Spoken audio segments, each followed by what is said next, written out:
সোহাগও ভালো লোক না, এটা তার কাজকর্মে বোঝা যাচ্ছে। দেখেন সে কি করতেছে।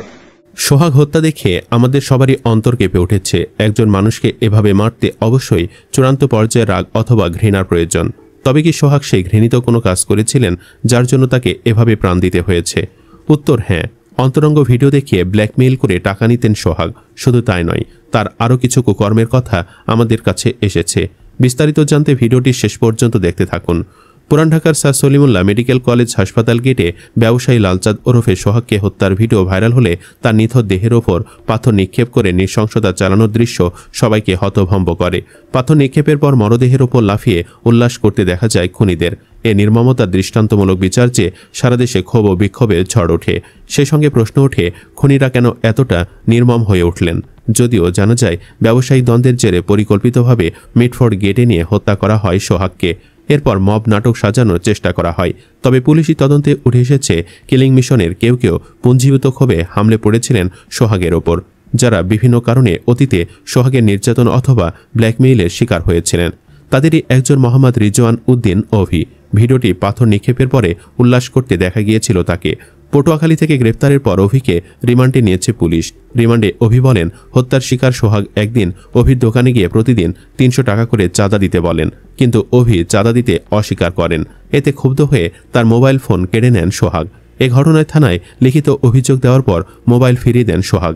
কিন্তু অভি ও তার স্ত্রীর অন্তরঙ্গ মুহূর্তের ভিডিও রেখে দিয়ে ব্ল্যাকমেইল করতে থাকেন সোহাগ। ধাপে ধাপে অভির কাছ থেকে 90,000 টাকাও নেন।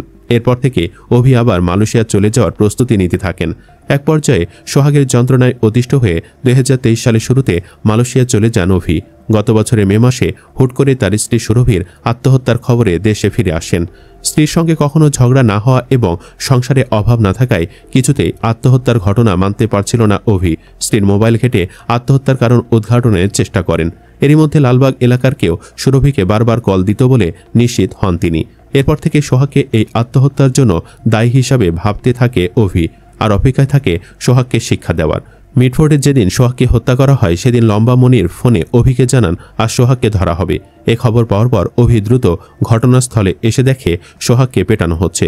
এ সময় নিজের মধ্যে পুঞ্জীভূত ক্ষোভ থেকে সে পাথর দিয়ে তাণ্ডব চালায়। যদিও বুধবার আদালতে রিমান্ড শুনানি চলাকালে আসামি অভি বলেছে, শুধু দূর থেকে একটি ছোট্ট পাথর নিক্ষেপ করেছি, আমি আঘাত করিনি।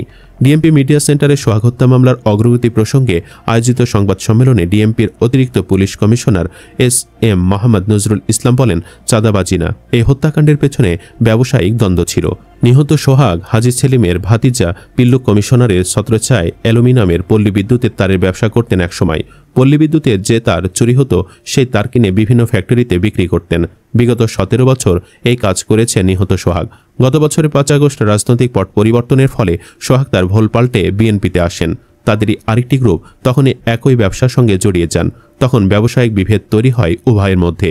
সামনে নির্বাচনকে ব্যাঘাত ঘটানোর জন্য কোনো একটি মহল এ ধরনের হত্যাকাণ্ডের মিশনে নামছে কিনা এমন প্রশ্নের জবাবে নজরুল ইসলাম বলেন, আমাদের কাছে এমন মনে হয়নি।